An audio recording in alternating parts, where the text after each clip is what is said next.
Welcome back, everyone. I can't tell you how excited I am to do this interview. It was years ago, and I did an interview with Girls Inc. And outside of the fact that in the name itself, you can kind of get an idea what it's about. But the more I learned, the more my jaw hit the table, and the more I was just really reminded of what society is like and the different challenges that young boys might have or young girls might have. And, what support systems do they have? Now, of course, fast forward and you realize that we have things like the breakup of a nuclear family, as I knew it when I was growing up. And there's challenges facing youth in any number of different directions. And there's that one other thing also, and I say this without any prejudice, but the idea that we have kind of lived in a male dominating society, and as such, how do girls really reach their potential? So at any rate, I was dying to do another interview with Girls Inc. And I reached out to Ashli Fragomeni, who's the CEO of Girls Inc. in the Capital District. And she said, sure, I'll do an interview. So here she is. Hello there. Hi, thank you for having me. Oh, you're quite welcome. I think you can tell from that opening there, this is something that just has really just stayed with me. Now, I have to confess, one other confession is that I've been married for over 50 years. I have one daughter and I have two granddaughters. So I'm surrounded, Yeah, so okay? you're interested by Yeah. osmosis even. Oh my God, But another thing too, Ash, when as you get older, I look at my granddaughters, and I see them in a completely different light than I saw my wife when I met her when we were 21 years old or something. You Right. know what I mean? And over time, you learn things and you experience things, and you see and you understand the challenges a little bit more. As I understand, I want our viewers to understand a little bit of the background of Girls Inc. Okay, and Sure, I'll yeah. just start it by saying it's an organization that I read started right around the Civil War, given the fact that you can only imagine what the upheaval was in the aftermath of something like that, especially for women. Tell us about some of the founding principles of Girls Inc. All right? Well, founding principles include, making sure that girls understand their importance in society, that they are able to lead with integrity, that they're given positions of power and decision-making opportunities. Girls Inc. aims to make sure girls are always feeling equal. There's never a question that they deserve a seat at the table, that they are smart, that they are strong, that they are bold, and they are moving forward in a way that they can feel confident with high self-esteem, and that they know that they have the opportunity to impact the world in the most positive of ways.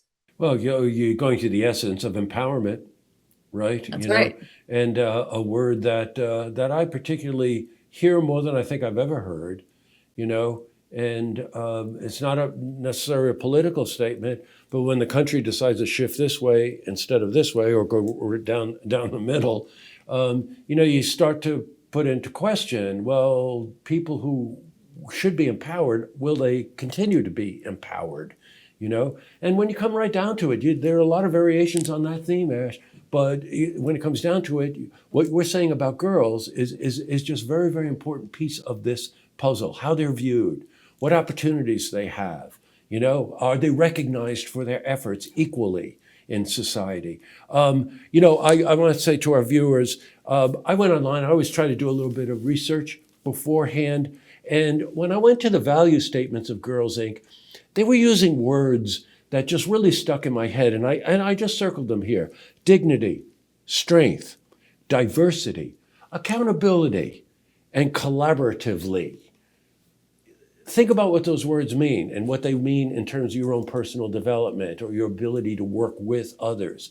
I mean, I don't know who came up with using those words in the value statement, but could anything hit the mark better than that? No, not really. I think, we are constantly evolving to serve today's girl, but those words and those values, those are evergreen. We always want to use those values as our guiding light because they are the thing that stays the same as our girls grow and change and, get more opportunities or are exposed to more. And honestly, as they're met with more and more challenges as well. those values are able to stay evergreen through everything.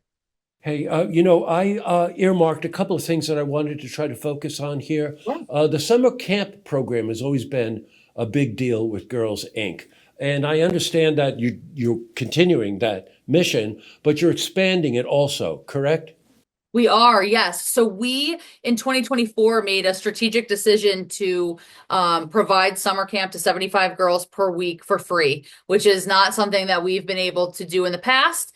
Summer camp was our only fee for service program. But when you look at what a parent has to deal with throughout the school year and then the summer where a child's home all day potentially, and options include, a couple $100 a week, maybe they're not including meals and things of that nature. We wanted to fill the gap, bridge the gap for people and say, okay, we're still here over the summer. So we're going to provide 8 hours of care during the day. There's going to be meals, breakfast and lunch included, and we're going to do it for free. And on top of that, your child is going to receive experiences and exposure to everything from STEAM-based fields to career exploration to making sure that they get to meet new role models and mentors, and then also the fun stuff, right? So we're going on field trips, we're exploring our city, we're exploring the surrounding areas, and then we're also making friendships and learning to swim, and it's everything a traditional summer camp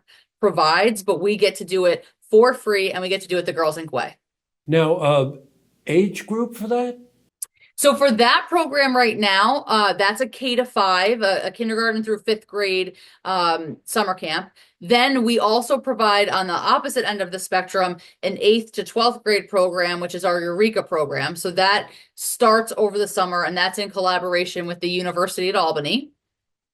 That has a lot more of the college and career readiness components in it, because in their last couple of years of that program, that sophomore, junior, and senior year, they're getting the chance to take their summer camp time and intern in fields that they may be interested in moving forward. And Girls Inc. additionally pays the girls a stipend to do that. So it's a really nice win-win for the girls.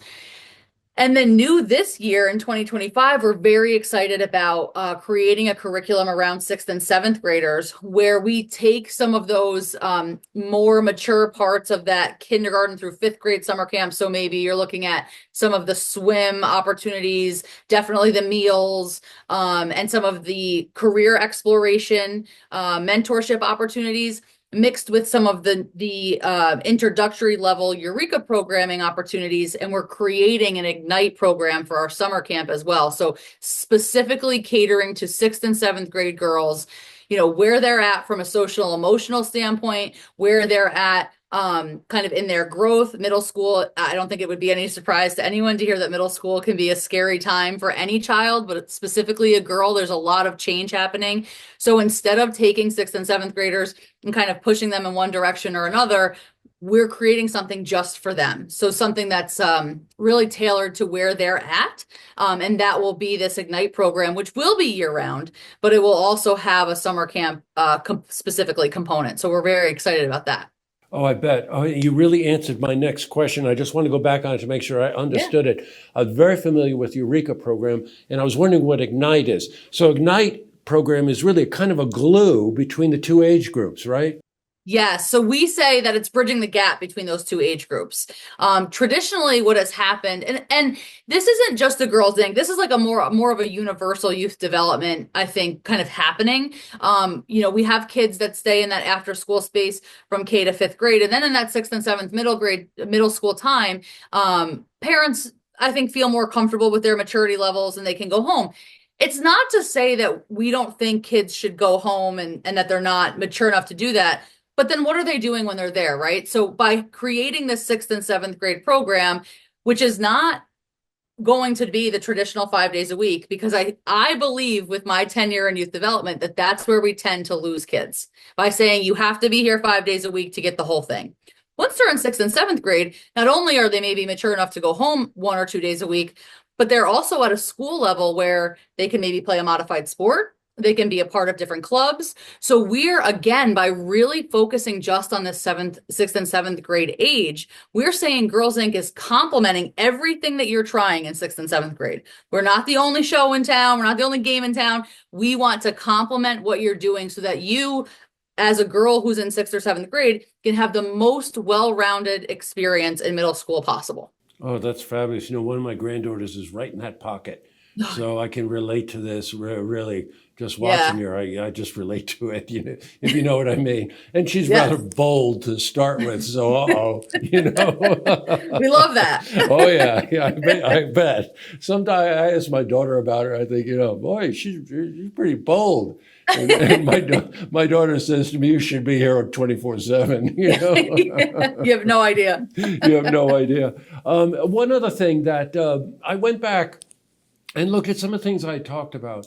This is a couple of years ago, and this really struck me. And I'm not sure about it, but single gender programming. And I remember, and again, not casting any aspersion or anything like that, but when girls are just with girls, and they may have a better opportunity to express themselves, so it and feel confident about it, and it which is true, I think, of just about anybody, regardless of gender. But that single gender programming is interesting to me. Yeah, the benefits of that single gender programming, there's a plethora, but a couple that I like to focus on really are, there's some data driven ones. So like as an example, Girls Inc. has a big focus in STEM and STEAM based activities. The science shows that if a girl isn't interested in STEAM or STEM based activities by 8th grade, they are likely not to pursue a career in a STEM based field. What happens then is that those fields remain male dominated. So in order to level the playing field, when we get to a point where a girl needs to make a choice for whether what she's going to attend, college for, what she's going to major in, or what she's going to do for a career, we want to make sure that we're providing space for them to stay interested. So by having that single gender classroom, single gender program space, we're giving them the after school space to be interested, even if maybe in the classroom it feels like a tall order to be as interested as the boy sitting next to you. It's not to say that it's a problem to work with boys, but we want to make sure that the girls are getting that undivided attention that they may require to stay interested in something that traditionally they might not otherwise. The other really neat thing about it is that when you put all the girls together, you're able to kind of stop talking about some of the barriers that may exist for the girls, and you start talking about all the possibilities. So now we're able to bring in mentors and community leaders and women in these traditionally male dominated fields. And the girls are able to see people that look like them and sound like them and maybe have a similar background or a similar story. And so we're creating that inspiration by, again, just focusing solely on one thing we know we can control. You're a girl in a seat, and that's a woman in front of you. So it's nice to be able to have that for the girls.